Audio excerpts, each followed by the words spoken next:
O que aconteceu no clássico contra o Palmeiras não terminou dentro de campo. E agora, com o envolvimento da polícia, isso pode gerar consequências gravíssimas. Já já te explico o que realmente está sendo analisado. Mas não para por aí. Nos bastidores, uma situação envolvendo um dos principais nomes do elenco ganhou um novo desdobramento e expôs um problema que o clube vai ter que resolver com urgência. Daqui a pouco você vai entender por quê. E, no meio disso tudo, surge uma pressão ainda maior. Uma movimentação política interna começou a ganhar força, com pedido que pode mudar completamente o cenário da diretoria. Um novo presidente a caminho? Já te conto. E alerta! Porque Atlético de Madrid e Corinthians podem entrar em negociação por um titular absoluto. Isso pode gerar um caos nas redes. E, na minha opinião, esse jogador não pode sair do Corinthians neste momento. Antes de seguir, só confere uma coisa pra mim. Você já é inscrito no Código da Fiel? Se ainda não for, se inscreve para acompanhar tudo desde o começo, sempre direto, sem exagero. E claro, ajudar a gente a chegar nos primeiros 1000 inscritos. Agora vamos ao vídeo. O Corinthians demorou para entrar no jogo, mas quando encontrou o caminho, mudou completamente a história da partida. Diante do Santa Fé, na Neoquímica Arena, a equipe teve um primeiro tempo travado, com pouca criatividade e dificuldade para transformar posse em perigo real. O controle existia, mas sem agressividade. E isso precisava mudar. Na volta do intervalo, o time apresentou outra postura. Mais intenso, mais vertical e com melhor ocupação de espaço, o Corinthians passou a transformar volume em ações concretas. A primeira resposta veio na bola parada. Gustavo Henrique ganhou pelo alto e escorou para Ranieri, que finalizou rápido para abrir o placar. A partir daí, o jogo virou. Com mais confiança, o time passou a controlar não só a posse, mas também o ritmo. E o segundo gol saiu como consequência desse crescimento. Garro levantou na área e Gustavo Henrique completou de forma improvisada, coroando uma atuação decisiva. O zagueiro participou diretamente dos 2 gols e foi o nome da partida. Mais do que isso, representou um time que, mesmo sem brilho inicial, conseguiu ajustar o próprio comportamento dentro do jogo, algo que começa a aparecer com mais frequência nesse novo momento. Com a vitória, o Corinthians chega aos 6 pontos, mantém 100% de aproveitamento e ainda não sofreu gols na competição. E esse detalhe começa a ganhar peso, porque não é só resultado. É desempenho, consistência e sinais de evolução acontecendo ao mesmo tempo. Agora, a questão é outra. Se dentro de campo o time começa a responder, fora dele, alguns problemas seguem sem solução e podem voltar a interferir diretamente no que acontece no jogo. Se dentro de campo o Corinthians começa a responder, parte dessa mudança passa diretamente por uma virada que aconteceu longe dos holofotes.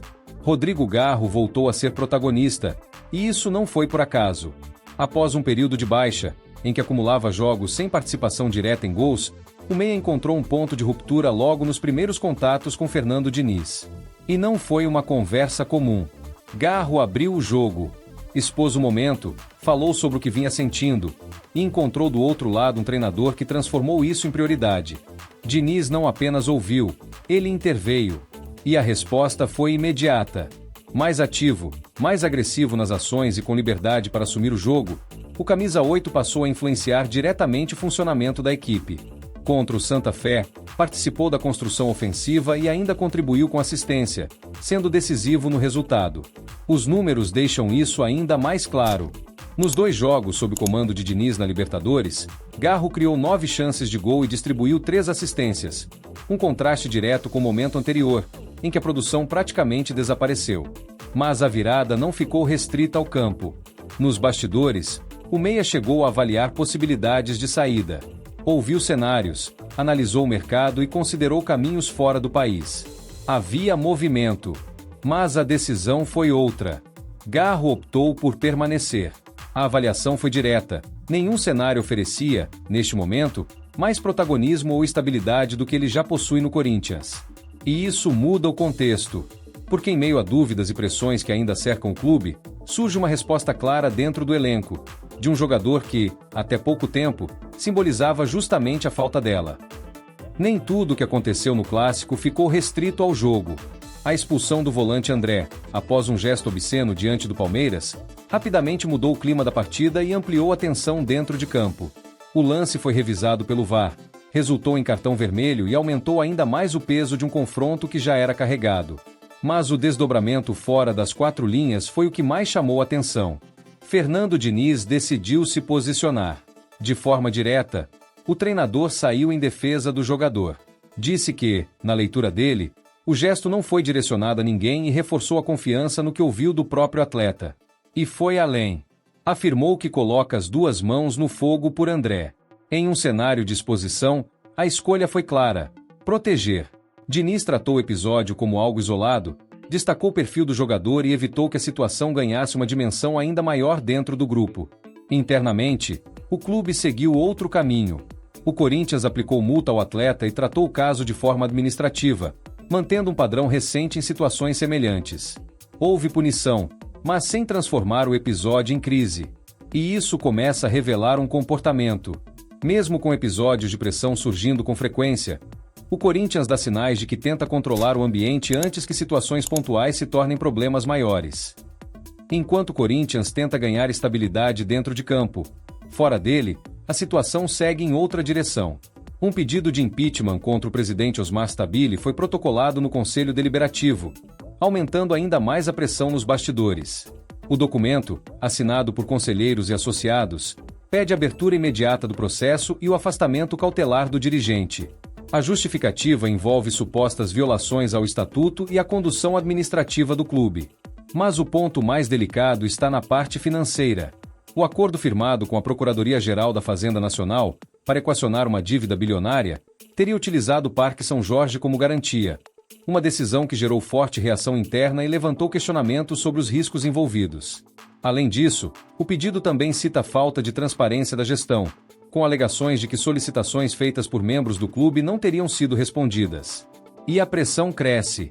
Críticas à condução da presidência vêm ganhando força, inclusive com manifestações públicas de nomes importantes da política do clube, defendendo medidas mais duras para conter o que consideram descontrole administrativo. O cenário, neste momento, é de instabilidade real, porque enquanto o time começa a dar sinais de evolução, o ambiente fora de campo levanta dúvidas que podem impactar diretamente o futuro do clube. A situação de Memphis Depay, que já vinha gerando questionamentos nos bastidores, atingiu um novo nível, e agora deixa de ser apenas uma preocupação física. Vira um problema interno. Após o agravamento da lesão na coxa, o atacante passou a questionar diretamente os métodos do departamento físico do Corinthians.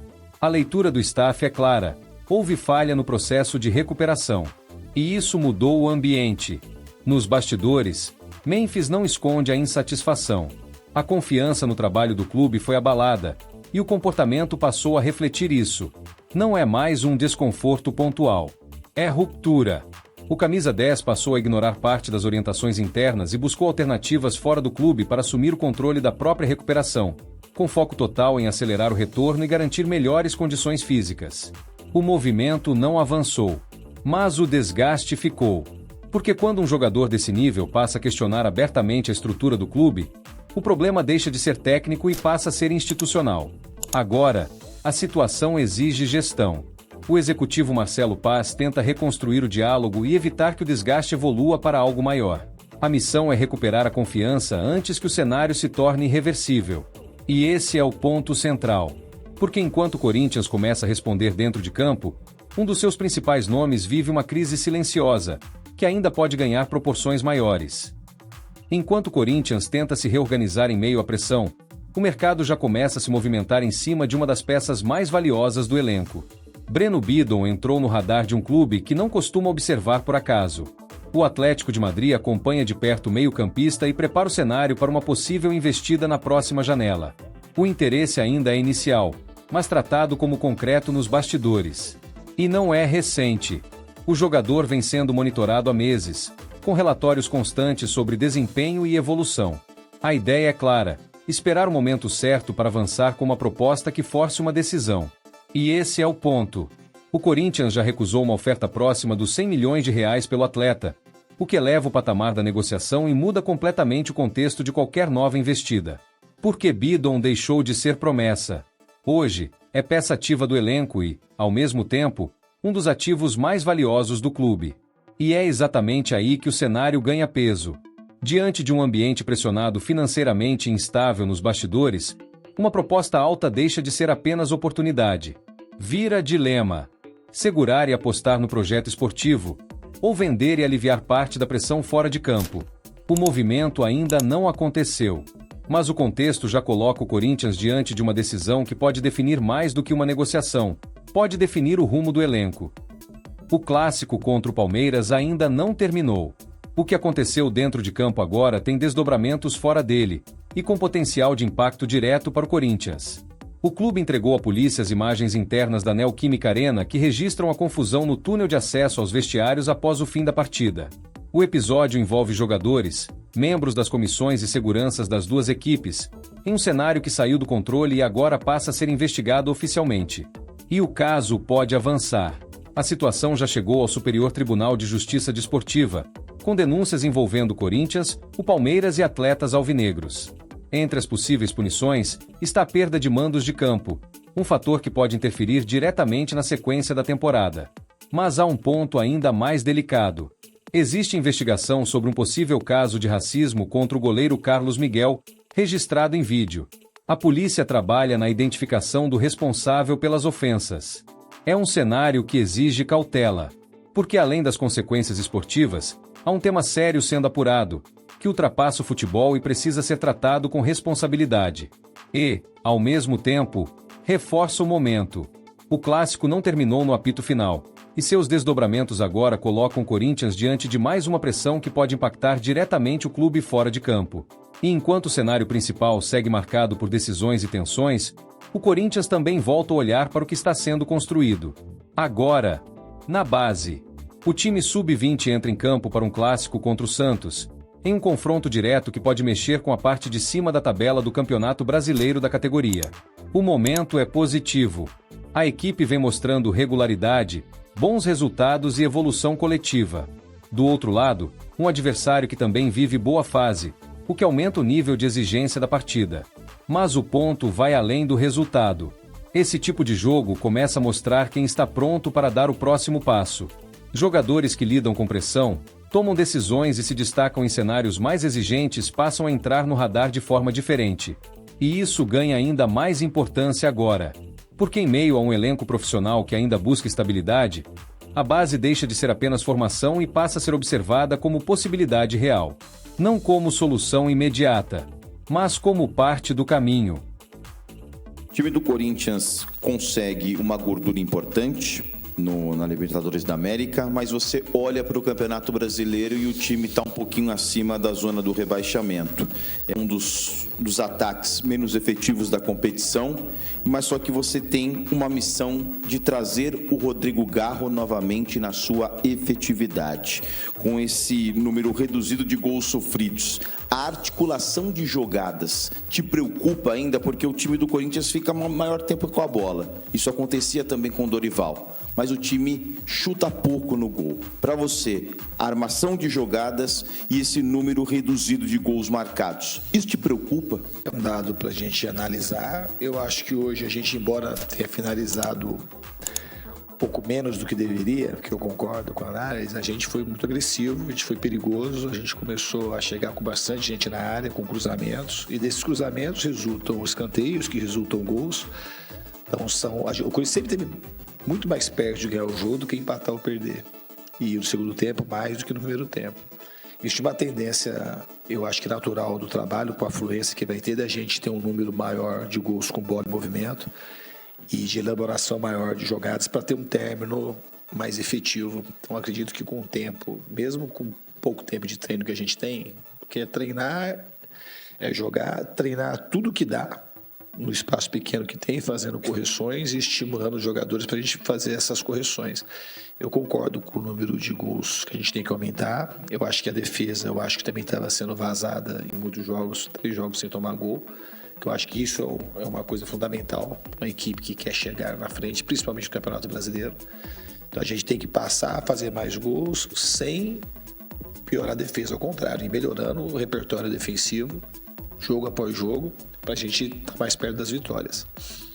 O Corinthians tinha repetido a escalação 3 partidas seguidas, tinha sido em 2021, com o Silvinho como treinador há muito tempo. Agora, contra o Vitória, você vai precisar mudar por causa das expulsões contra o Palmeiras, né?